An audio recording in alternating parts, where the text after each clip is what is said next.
Elderly woman warned pilot of storm but was mocked. Look what happened minutes later.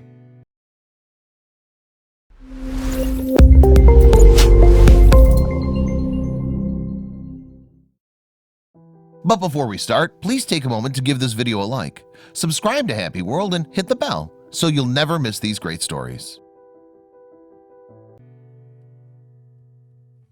Many of us take God's existence for granted on a daily basis. Family members, acquaintances, and friends express religious faith all around us, and while not everyone does it with the same passion or in the same way, believers are in the majority in some regions, and in those regions, few people openly and publicly state that they do not believe in God.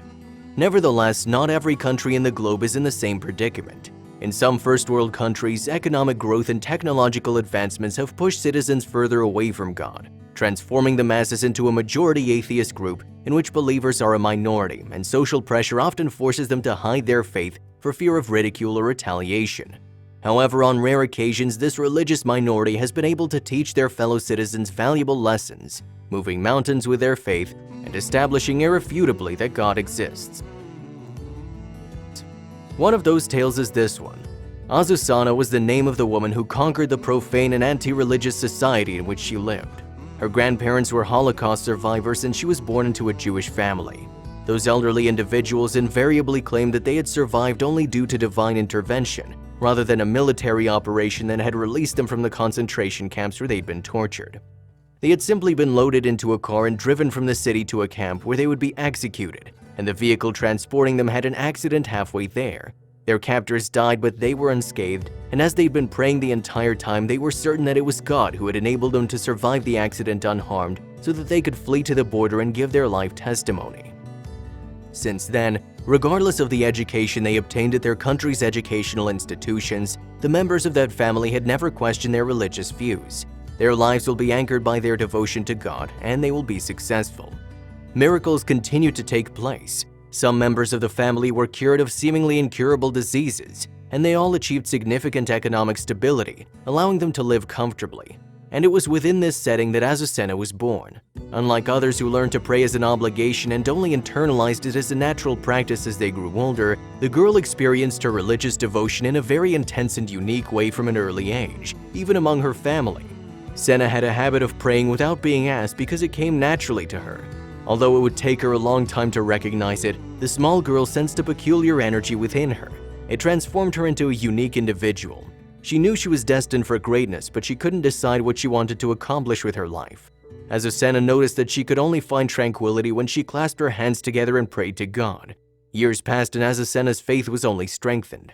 However, the big event she believed she was meant to be a part of remained elusive.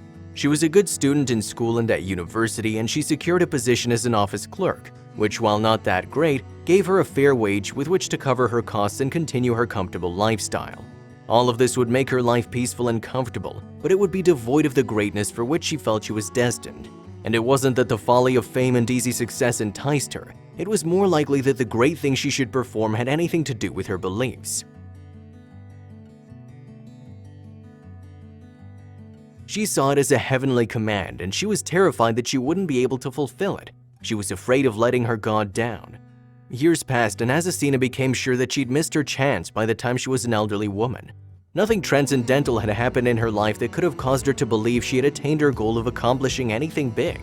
Besides, the woman had reached old age and loneliness, not because she chose to, but because none of her previous relationships had proven to endure over time.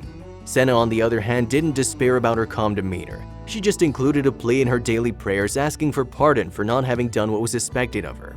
Azucena, on the other hand, was unaware that there was nothing for which she should beg forgiveness. Her moment had not yet arrived, but it wouldn't be long.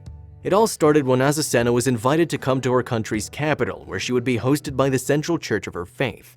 The old woman, after all her years of faith and dedication, believed it was a bad joke. As previously said, there were more atheists than believers in Azucena's country, and the few churches that did exist were small and modest, so the concept of a national gathering honoring a simple anonymous servant seemed preposterous to her. It didn't make sense because they even assured her that they would cover all of her travel fees, despite the fact that money was scarce in the country's religious church. Despite her usual calm demeanor, Azucena became agitated and only accepted the idea after being put in direct contact with her country's highest religious authority, who told her that he had a spiritual manifestation in which he was requested to pay respect to Azucena. So she prepared everything and traveled to the airport on the day of the trip. She was anxious because it was her first time on an airplane, so she informed the crew, who gently reassured her about the safety of air travel. Azucena, on the other hand, held to her faith and began to pray that everything would go well, regardless of how the other passengers looked at her.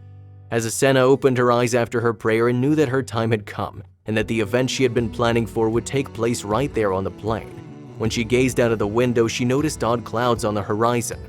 When Azucena saw that the storm was getting closer and closer, she got up from her seat, disobeying all safety measures, and approached the cockpit door, but no one paid attention to her when she told the crew. The flight attendants, knowing Azucena had been a nervous flyer, knew it was a nervous fear and tried to reassure her. All the passengers on the plane burst out laughing at what they assumed was a hissy fit when she proceeded to hammer on it to signal that a storm was approaching. But then the unthinkable happened just a few minutes later. Everyone lost their cool save Azucena, who realized her time had arrived and continued to pray. The elderly woman rose up and ordered the storm to cease, and the pilot suddenly regained control of the plane and was able to land at the moment of boarding the plane, despite the difficulties. "I was the only one who believed it," Azucena said. But after that experience, at the moment of landing, everyone was completely convinced of God's experience, and they have not stopped telling their family and friends about what happened. The old woman was overjoyed because she realized it was a sign of God's existence. Thank you for taking the time to watch this, and don't forget to subscribe.